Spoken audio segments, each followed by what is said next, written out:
disturbs my slumber? It is I, Aladdin. Proceed.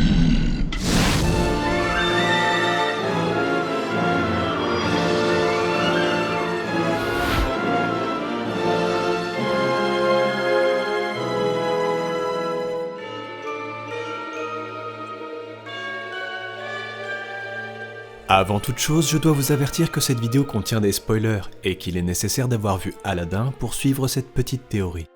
Le vizir royal Jafar et son perroquet Iago cherchent une lampe magique cachée dans une caverne. Ils découvrent que seul Aladdin, un jeune orphelin, peut y entrer. Pendant ce temps, la princesse Jasmine doit se marier à un prince, mais elle s'enfuit et rencontre Aladdin. Jafar fait capturer Aladdin, le libère déguisé en vieillard et l'envoie chercher la lampe. Il trouve la lampe, mais une des règles non respectées de la caverne provoque son effondrement. Aladdin frotte la lampe et libère un génie qui lui offre 3 vœux. Il devient alors le prince Ali pour séduire Jasmine, mais a du mal à gagner son cœur. Jafar découvre que le prince Ali n'est autre qu'Aladdin. Après une série d'événements dangereux, Jafar s'empare de la lampe et devient le maître du génie, utilisant ses vœux pour devenir sultan et un puissant sorcier. Aladdin utilise la ruse pour faire en sorte que Jafar souhaite devenir un génie, ce qui le piège dans sa propre lampe magique. Aladdin libère le génie avec son dernier vœu. Le sultan change la loi, permettant à Jasmine d'épouser Aladdin. Le génie part explorer le monde et Aladdin et Jasmine commencent une nouvelle vie ensemble. Pendant longtemps, je me suis interrogé sur l'époque du film, je n'arrivais pas à situer l'ère dans laquelle se déroulent les événements. Et c'est grâce à un personnage que l'on peut trouver au tout début et qui m'a toujours intrigué, celui du marchand ambulant, que j'ai pu commencer mon enquête. La première chose qui m'avait frappé est la similitude entre le marchand et le génie. En version originale, ils ont la même voix. Mode of transportation. Excuse me, monkey boy. Please, come closer. Too close. Le marchand est en fait le génie déguisé, ce qui fut d'ailleurs confirmé par les réalisateurs. Il continue sa vie après les événements sous la peau d'un marchand itinérant et nous raconte l'histoire d'Aladdin. Et c'est grâce à lui que nous pouvons avoir un premier indice. Le marchand tente de nous vendre une petite boîte en carton, mais étant donné que celles-ci n'ont été inventées qu'en 1890 et les Tupperware en 1946, leur présence comme des antiquités dans le film suggère qu'une grande période de temps devait s'être écoulée. De plus, un autre détail peut nous aider. Des objets que le génie utilise pendant la chanson « Je suis ton meilleur ami ».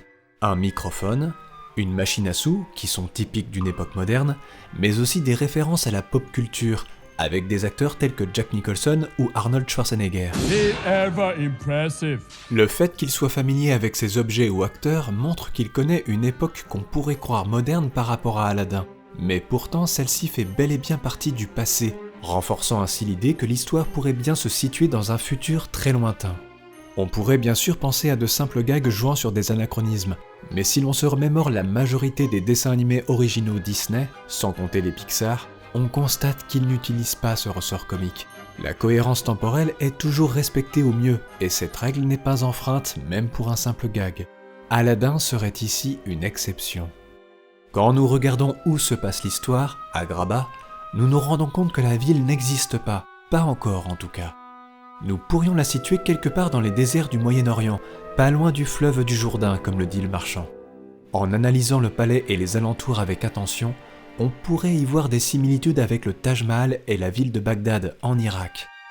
Serait-il possible que nous soyons dans un monde post-apocalyptique, la triste conséquence d'une guerre nucléaire, d'un changement climatique ou d'un écroulement économique? Et pour en avoir le cœur net, il nous faut chercher d'autres indices dans le film. 10,000 years will give you such a crick in the neck. 10 000 ans. Vous avez bien entendu. Ce qui expliquerait cette remarque du génie. That fez and vest combo is much to 3rd century. Si le génie était présent au 3e siècle, cela veut dire que le film se déroule au moins en l'an 10 200. Ce qui expliquerait l'existence de technologies magiques, des technologies avancées comme la grotte ou le tapis volant. C'est en cherchant avec avidité que je découvris que Robin Williams, l'interprète du marchand et du génie, avait enregistré plusieurs heures de rush pour la séquence introductive du film, donnant des réponses très précises sur les événements avant la naissance d'Agrabah. Ces documents seraient aujourd'hui conservés dans un coffre-fort au studio Disney.